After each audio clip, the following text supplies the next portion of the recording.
Welcome back. This is Still Depressed, and we're reaching you live from the nation's capital, Abuja. We've now been joined by our guests, the chairman, Lovewalk Media, Obadiah and Mbila. You're welcome to the studio today. Thank you so very much. It's so good to have you. It's been a very long time, and I have been wishing to be in your show for a very long time. And I'm happy today has happened. Finally, there's a time, and we have your presence. Oh yes, oh yes. You're welcome. Yeah, good morning, Nigerians. Good morning. It's such a beautiful thing to have you today to discuss some of the issues on ground, because I know you're a very, very blunt person when it comes to some of these happenings here and there. I'm sure you can attest to the hardship that Nigerians are currently facing, because I'm a Nigerian. I can also say that I'm experiencing some of the things, because probably the funds I take to the marketplace before now is no longer affording me the things I used to get. Everything has skyrocketed, and it has even become, you know, there are conversations that there are protests in several states, protests against the hardship and all. And there are conversations around the fact that people are now plunging deeper and deeper into poverty. We have the case of poverty already, but now people are plunging deeper. And I think the food inflation was valued to be about 29 point something. But I don't know if that truly reflects the market realities, because we now have people that on a good day would have been able to afford their own daily meals. They've now been thrown into that place of begging. I think over the weekend I saw a particular woman in the market, and she looked like she was okay, but then she had to just ask for help because she couldn't balance the funds that she had on her. She just had to ask for help. And I figured, I was like, no, this is biting really, really hard. Now, to bring this home now, we have a conversation on the Punch newspaper headline that says, cost of living protests. Police warn against violence as Labour gives fresh conditions.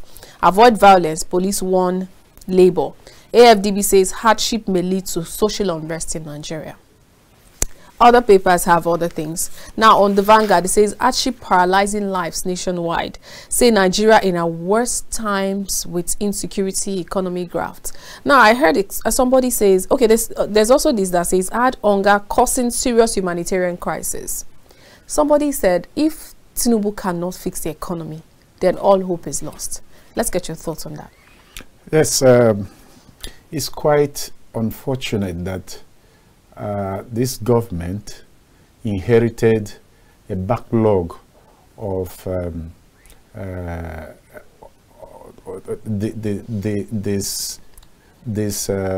displaced and mismanaged system that it can only take a government that is very, very responsible and responsive to begin to pick them one after the other, so that by now Nigerians would have had confidence that this government is indeed prepared and ready to bring us out of this dilemma.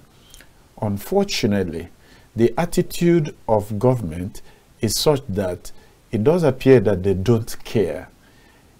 It's this can be attested through the way they respond to criticism. People are bound to criticize a government, especially in a situation where we found ourselves. Naira is not stabilizing. Cost of food is skyrocketing by the minute, not by the day. A lady told the story of how she went to Suleja to buy tomatoes. So she went with, I think, 15,000 naira, she said. And by the time she reached the market and priced that product, they say it's 25,000. And the woman was not ready with 25,000. So she had to come back lamenting. And then by the time she raised 25,000 and returned to the market, they said that particular product has gone up to 42,000 from 25,000. Within the space of 2-3 days, it has gone to 42,000 naira. That's just a typical example of what is happening in other areas. And a government that is responsible should sit down and ask questions.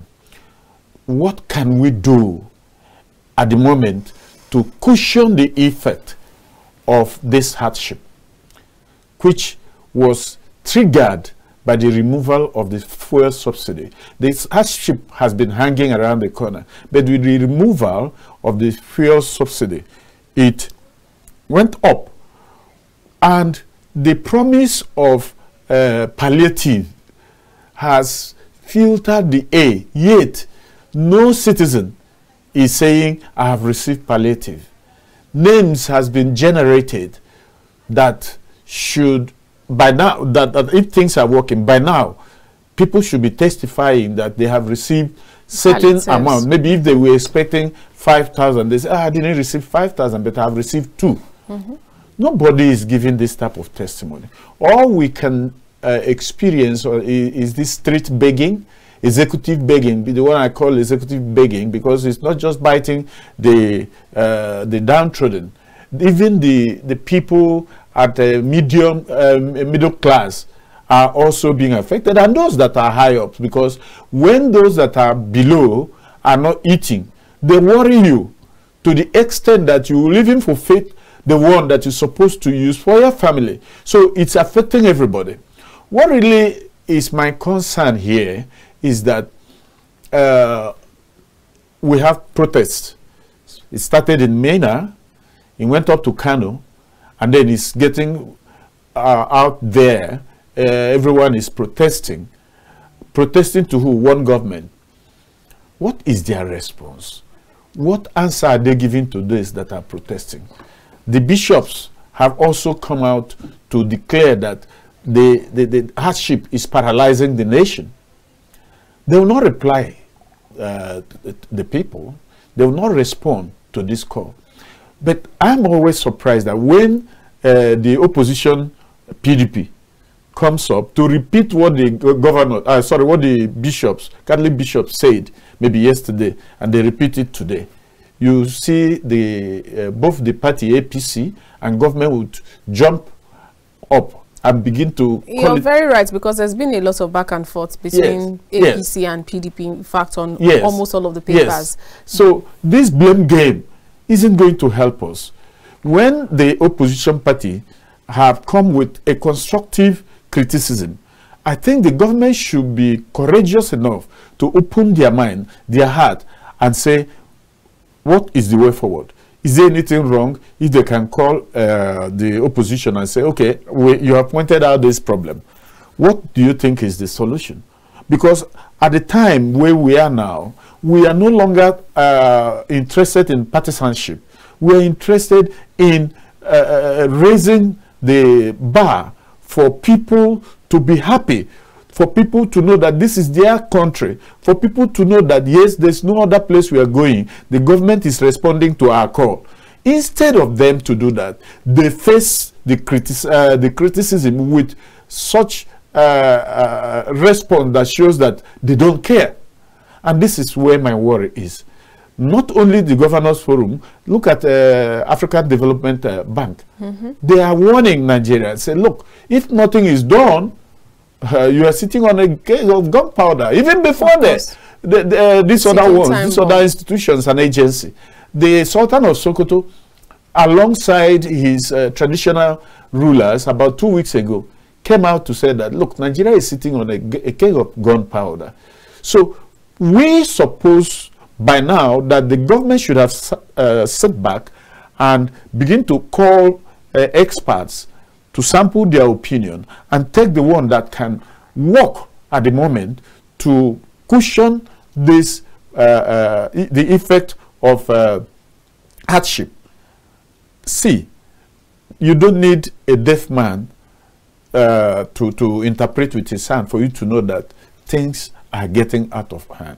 And it is unfortunate that government is not embracing the challenge in such a way that every other person will be sure that they can tackle this problem. You know, talking about tackling the problem, there was also a statement that I made when I said, I can't remember specifically who said so, but it was something that trended on social media, that he said, if Bola Tinubu cannot fix the economy like he did Lagos, then he can't, then all hope is lost. Would you agree? Yeah, you see, I really sympathize with the man, Bola Tinubu. I sympathize with him because probably what he saw before he embraced the presidency. It's no longer what it is. he's seeing now. And it is even compounded by the fact that he appears to have a pact with his predecessors. Don't see evil, don't hear evil, don't speak evil. His predecessor, it has been said by many, especially experts, that he took Nigeria backward in the last 30 years. And that the money he spent during these 8 years, the money that was stolen during these 8 years, can never be recovered in 30 years. This is that's to tell you the extent of problem that Bola Tinubu inherited. In the face of this reality, what should have been his first step? Is it not to see if we can get back this money, bring it back to Nigeria, help cushion the hardship that he inherited? Instead of doing that, it appears he has joined the Globetrotters, and that his handlers are just good in propaganda and warding off criticism, which will never bring solution. If you are handling people that are suffering with high-handedness, you'll be sure of what to expect. Absolutely. Anyway, let's quickly take this call. Hello, good morning. Good morning, ma'am. Good morning. You're welcome to the press. Please tell us your name and where you're calling from. My name is Emmanuel. I'm calling from Lugbe. All right, Emmanuel from Lugbe, please join the conversation. Well, I'm a civil servant. Okay. My dear sister, we are going through a lot of things. As I'm talking to you now, hello? Yes, we can hear you. As I'm talking to you now, 3 years ago, I took loans because I have what they call partial stroke. Until now, this 35% they said they will pay. I can't go to office because I don't even have the transport to go to office. I have a family. This morning I have not seen them. So where do we start from? The pain is getting too much. That's why I just say if they will tell our government, they should pay us that 35,000. That's 5,000. We have a long way to our subsidies that they promise to pay us. Some have received for 1 month, some have received for 2 months. Nothing else that is going on. Please, they should help. Like as I'm saying, I can't go to office. I don't have the transport. I've not paid my family this morning. Like I said, I have stroke some years back, 3 years ago. My salary is only 12,000 every month. How do I survive, man? They call airport, bro. Amen. Too much. All right, thank you very much. Yeah, but sometimes I ask, can we continue to depend on God in a solution that he has already placed in our hands? You know, we're a religious society, actually. So this our religiosity should have its boundary. We should be able so that to we know can walk the talk. The character of God. The other day, it was reported that Pa Adeboye said that Nigeria's problem is spiritual. I was worried and wondering, what is spiritual about people who are not committed in handling what God has placed in their hands? We have been richly blessed. So when you say it's spiritual, is it that spirit is coming to take away the blessings that God has placed in our purview? Or is it that we that has received this blessing have refused to make right use of that blessing? So if we are the cause, why now push it to spirit? We are the cause of our problem. Our brothers and sisters that are the reign of leadership, the political elites are responsible for our woes. Look at what is happening in security area. If the hands of those that are in authority are not involved, it can never be possible that people can access military ways and transport it to bandits so that they can kidnap Nigerians and torture them and make sure that they extract money that has not been found for their feeding, to pay for ransom. Look at a place like Kaduna, of all places. That is where we would like to describe as military headquarters of Nigeria. That is where you get nearly every of the military outfit either their headquarters or what looks like operational headquarters or what looks like one form of headquarters or the other. And that's where you get the number of military installation that you can never get elsewhere. Now, this is the Kaduna has become the epicenter of insecurity. Of insecurity. That you begin to wonder what's really happening. And if you ask me, why is the insecurity situation in this country getting compounded? This country is a multi-ethnic and multi-religious country. And when you begin to narrow our military institutions or public institution to look like as if it belongs to one ethnic group or one religious group, you are creating a problem.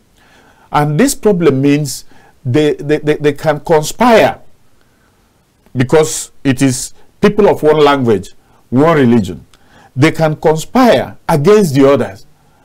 And by this, one group who has advantage over others would have access to what others do not have access to. They can discuss and take something out to support the bandits, the Boko Harams, the kidnappers among them. I say this in the light of the response of our president, Muhammadu Buhari, sometimes in 2010, our former president though, 2010 or 2011, I can't remember, when a former chief of army staff wanted to put a stop to banditry and Boko Haram activities in Borno. And then our president, then ordinary citizen, came out to cry that the people they are killing are members of their religion, are members of their tribe. He didn't remember that these members of your tribe are criminals.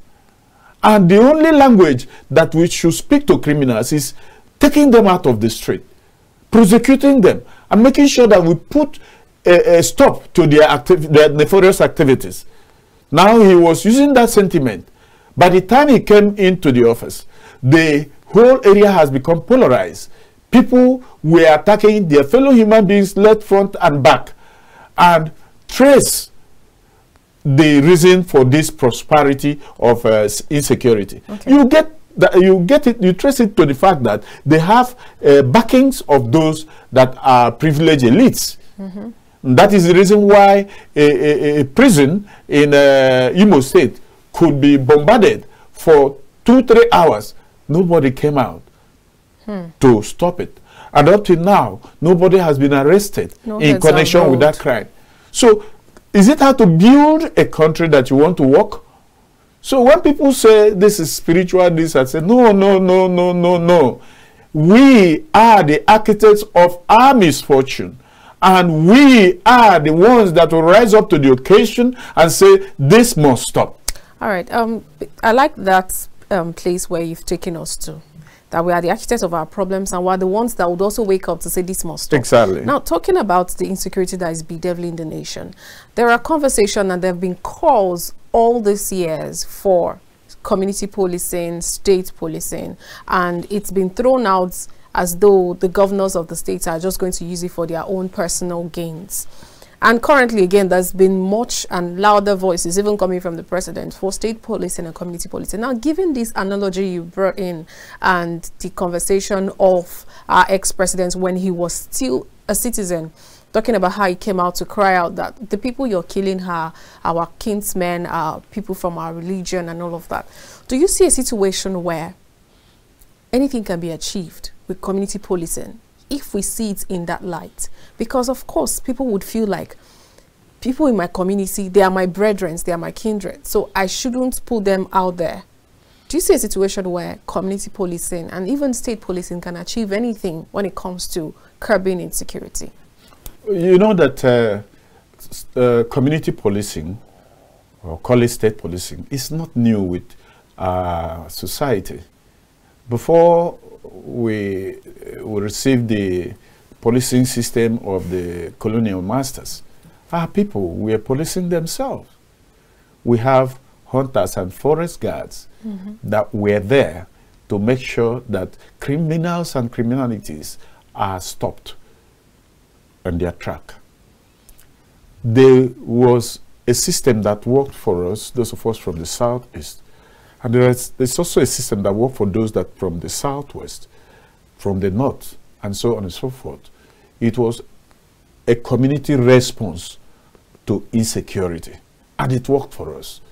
Still working, but the coming of the formal policing has put a stop to the activities of the hunters, forest guards, and so on and so forth.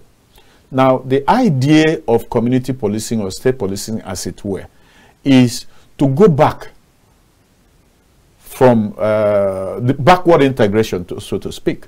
Let's go back and start again the way we used to go.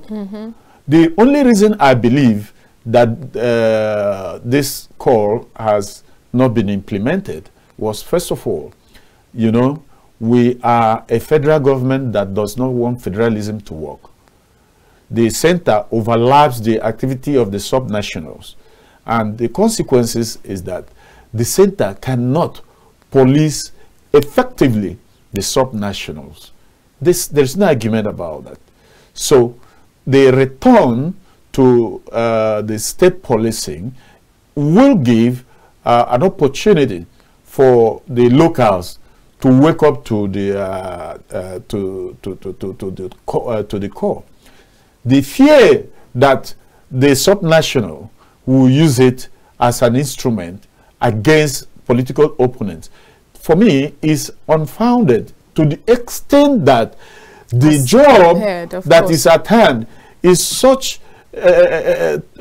too cumbersome for them to begin to shop for another problem to themselves. Exactly. So nobody, even those that were resisting it, I don't believe that they were resisting the call because it would not work. No, it was the fear that those in authority will use it against political opponents. But that has always been the conversation, that they are going to use it against the political opponent. But at this point, should it just be about that? Should we just narrow our mindset to that place, or consider the protection of citizens, their lives and their properties?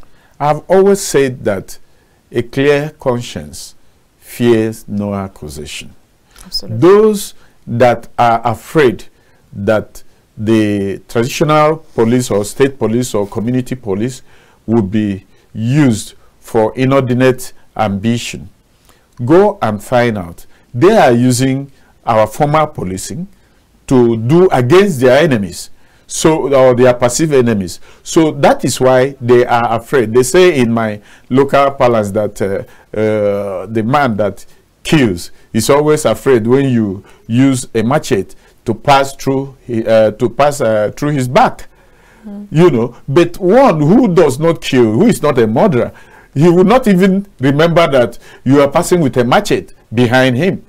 So those that fear that community policing is going to be used for inordinate ambition of the governors or whoever that is, or the mayors as it were, should look at what is happening in other climes.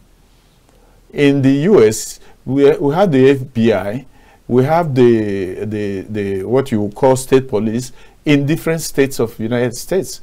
We even have the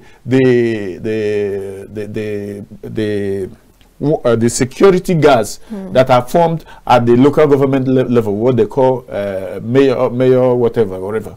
So, and of course, there is the public that is there as watchdog. The media are there as watchdog. So when the institution that's supposed to work for the good of the people are being used for political reasons, the people will criticize, the people will shout, the media will shout. So to that extent, this idea of fearing the unforeseen should no longer be on the table. We should discuss something that will make us move forward. Yes, we need community policing. Yes, we need state policing. Okay.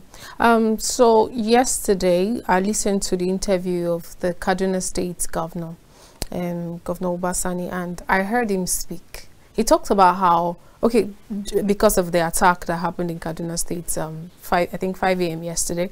Now he talked about how they were able to mitigate some of the, you know, pick some of the persons that were set ablaze, those that were injured, take them to the hospital, give them adequate treatment and all of that. He termed it a proactive measure, but I call it reactive measures, because if it were to be proactive, I feel like it wouldn't have happened in the first place. Yeah. Exactly. So even though he kept stressing on they took proactive measures, I was like, no, I wouldn't categorize that as proactive. I share that with you. Yes, I feel like he reacted. That was his reaction, his first reaction, to ensure that they were taken to the hospital and given adequate treatment and all of that.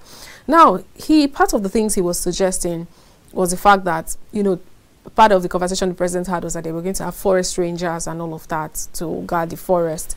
And now he was also suggesting that they're going to have some of these forest rangers guard some of their border states, the state that's sharing borders with Kaduna State, states like Katsina, states like Niger states, have them guard the borders, you know, carefully and all of that. But the thing is, it's always like every time something happens, whoever is the chief executive officer of the state has something to say, has suggestions. Exactly. So they always have a reaction, and they're always making it sound like this is the best solution. So why is it that it is never carried out? Why is it that it is only when people have been used as scapegoats? Because it's always number of people die every day, and it sounds like it's just chickens that are being slaughtered. So why is it that we only wait until things have happened before we start reacting in the name of we're being proactive? And part of the things he was also talking about was that they need more boots on ground. And we're talking about state policing, community policing. I'm beginning to wonder. And also, see, civil servants are even complaining. Who's supposed to now be paying who's supposed to be taking care of their welfare? Do not forget that by the time you arm these people, you send them out to do their job, and you're not giving them adequate welfare package.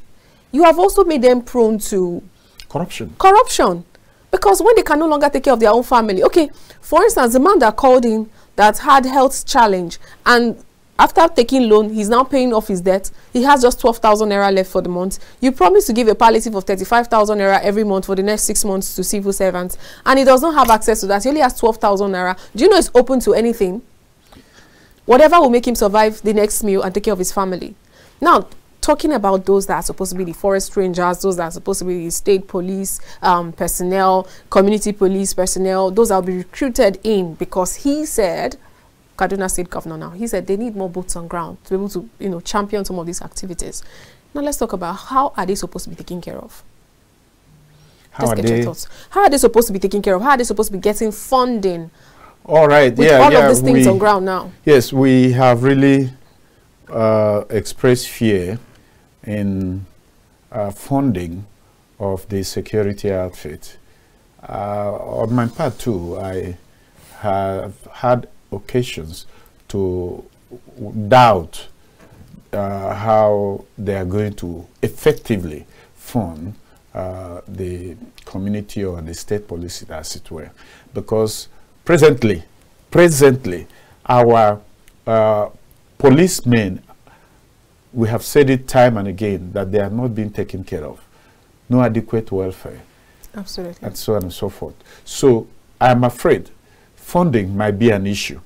But I also think that even this particular federal government system of policing may not be as bad as we are seeing it if the fund that has been made available has been judiciously used for the purpose of effective policing of our country. Imagine a young man posted something on the social media some time ago during the last days of President Muhammadu Buhari, and he commented that the wife has become fatter than she was when she came to the villa, that she had fed on their money. They took the young man's phone number or name and tracked him. Oh, that's very possible. Now, why is it not possible for police to track down these guys that would kidnap a whole village and take them to the bush and then begin to make a call to ask for ransom. And you can't track them, but you can track the man that made jest of the Mr. President. Is it because it's the wife of the president? So if they can track down the wife of the president's accuser, why can they also track down those phone numbers of kidnappers, of bandits that are terrorizing Nigerians everywhere? No place is safe. Ekiti, Imo, Sokoto, no place is safe. But why the North is the epicenter is what I have not come to know. Even though I have answered partly why the North may be responsible for what is happening in their domain. Maybe because our security institution has been made to look like more of a northern institution or a religious institution in the North. So it is now easier and safer for them to conspire, for them to have insiders, you know, among the police, among the soldiers, and so on and so forth. So yes, funding is really going to be a problem. I believe that. How many states governors have been able to pay the minimum wage that was agreed on many years ago? Only 10. And you know, there are also conversations that people and citizens now need to look beyond just the federal, just need to look away from just the federal government and also concentrate on the states and the local governments, because now we have we'll have something called budgets, where you can check the allocations that have been given to your state and specifically your local government. It is out there. You can easily type in. Ministry of Finance have exactly. You can easily type that and then check, confirm what has been given, allocated to your state, because as of before they were receiving allocation from the federal pocket in billions, but now it's in trillions, and it doesn't seem like anything is being done. So there are now conversations that you also need to ask your state governors, ask the local government level what is happening, how are the funds being used. I feel like they owe the citizens some sort of transparency, and not just the channeling of all of the energy and all of the anger to the federal power. Yeah. You know, to whom much is given, much is expected. The federal government have made themselves the Father Christmas to these governors. The governors come with their cap in hand to collect from the federal government. So to the extent that the money comes from federal government, that's why all eye are on federal government. Absolutely. Instead of focusing on their governors or the local government council chairman. Absolutely. Anyways, thank you very much for your time today. But before we go, let's just take a few stories from social media, so we just have some sort of a bit of relief from the entire drama that has happened so far. So we have this video clip of a man at 51 who only just discovered that his children are not his. I think we can put up that video for our viewers to see. I have been married for 51 years. Got 2 sons, 42 and 40. Damn deadbeats. I'm still supporting the little boogers. Needed to take a test to see if any of us had a kidney good enough for my brother. Found out something interesting. They ain't my kids. There's somebody else's.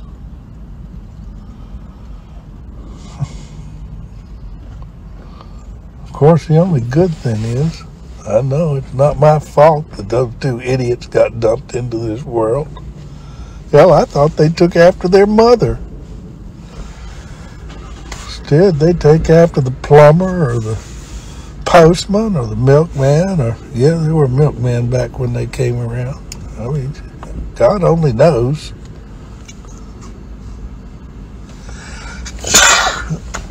It sure gets old. I do wish I knew who the real fathers were, and they ain't the same. She was bopping a couple of different guys.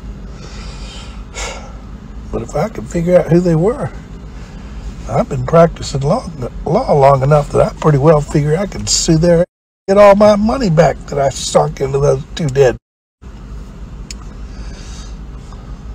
It just chaps my that she couldn't tell me.